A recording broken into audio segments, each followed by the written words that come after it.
3 UN agency chiefs. Death toll now over 24,000. This is as reported by the AP in Gaza. It is undoubtedly higher than that.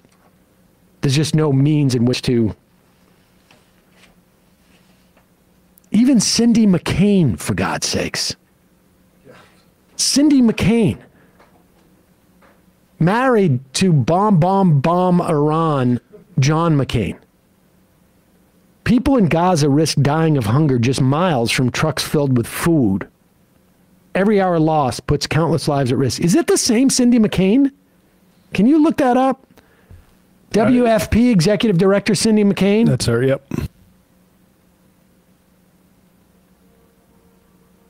I mean, the intensity of the bloodlust in that family. And she's saying this is just insane.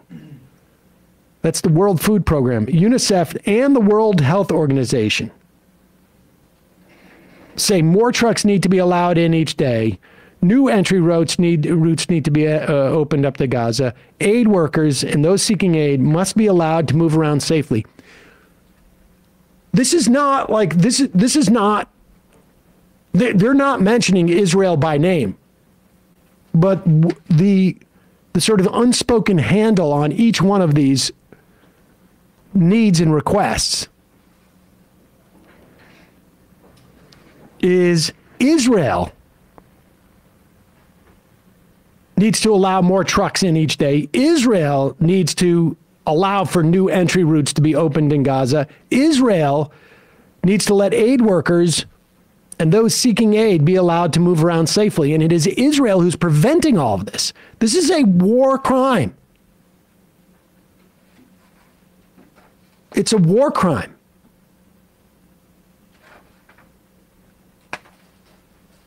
There are images of kids having amputations a mile from a hospital that's either being destroyed or under assault from Israel. This is video from Rami Abdul, who's with the Med Monitor, European Mediterranean Human Rights Monitor of the Gaza beach. Starvation has reached unprecedented levels. Thousands in western Gaza City rushed out upon hearing of a food truck's arrival, only to be fired upon by the Israeli army. I mean, the scale of horror. It's just unbelievable.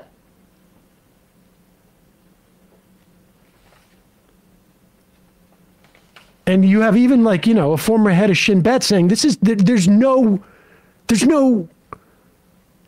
Israel is getting no advantage of this. This is just pure bloodlust. Pure bloodlust.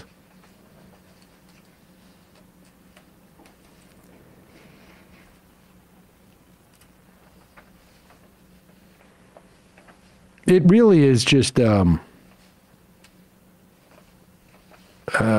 horrible.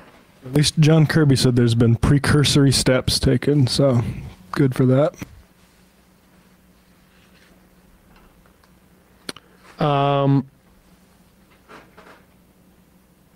Here is, and one of the other things, we're up about 109, 110,000. 109, 110 journalists killed in Gaza. I don't know how many more of their families. This guy, Wael al-Dadua, I may be mispronouncing his name. He was on with Ayman Molinari. And he's lost multiple kids, I think it is now, to Israeli bombing. They've been undoubtedly targeting this guy. He still goes on. Here he is on... he lost his 15-year-old son, 7-year-old daughter, and grandson in airstrikes. That was updated 2 days ago. Here he is on the Ayman show on MSNBC. This is Saturday. Unfortunately, we feel that there is some degree of solidarity, support, and help. But from our point of view, at least, and because it's us who are paying this painful price, we do not feel that support is enough, is sufficient, or amounts to the level of the high cost we are paying. I told you a little while ago that 106 Palestinian journalists have become martyrs as a result of Israeli attacks in less than 3 months. This is frightening and has never happened in other wars, which lasted 20 years, maybe according to my knowledge. Yet what happened vis-a-vis those events? Maybe a statement here, a statement there, some efforts, nothing more. This pains us, actually. Many Palestinian journalists feel that they were let down, left alone to face this massacre and this carnage. And the world did not look at the bigger picture, did not really stand by us as we would have liked. We feel that we are being killed twice, once by the bombs and once by this silence, this shy way of expressing support. Just horrific. And it's very hard to believe that this is all just sort of coincidental, that they just coincidentally hit all of these journalists. Remember, the Israeli government has already claimed that they have tens of thousands of phone numbers and geolocations, and that they're able to send voicemails and text messages to people living in specific areas, down to the household. You need to get out. You need to get out of the building. You need to get out of this.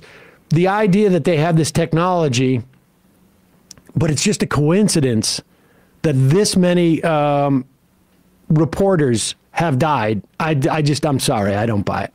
I mean, I talked with Nando Villa, who did a podcast documentary on the Pegasus Project and the NSO Group, which were specifically journalists spying technology and exports by Israel. Hey, folks, we all agree that media has a bias, but when political motives are pushed at the expense of everything else, well, then you're really obscuring the truth. Just look at the story on Kim Jong-un, urging women to have more children. On the left, most headlines are straightforward. A couple note Kim's tears or his chilling demand. Meanwhile, on the right, nearly every headline mentions Kim Jong-un crying. See, this level of insight is possible thanks to our sponsor, Ground News. It's a website and an app that's on a mission to give readers an easy and data-driven way to read the news. Every story comes with a quick visual breakdown of the political bias, the factuality, and the ownership of the sources. It's backed by ratings from 3 independent news monitoring organizations. This gives you an opportunity to become a better decipherer of the media. For instance, in the Kim Jong-un story, out of 92 reporting outlets, 19% lean left and 42% lean right. You can also see the ownership and the factuality information of the reporting outlets. Right now, Ground News is running a New Year's sale offering my audience 30% off their Vantage plan, making it only about $5 a month. This gives you unlimited access to all their features. Check it out. You're going to become a better consumer of the media. Go to ground.news/majority. The link is down below.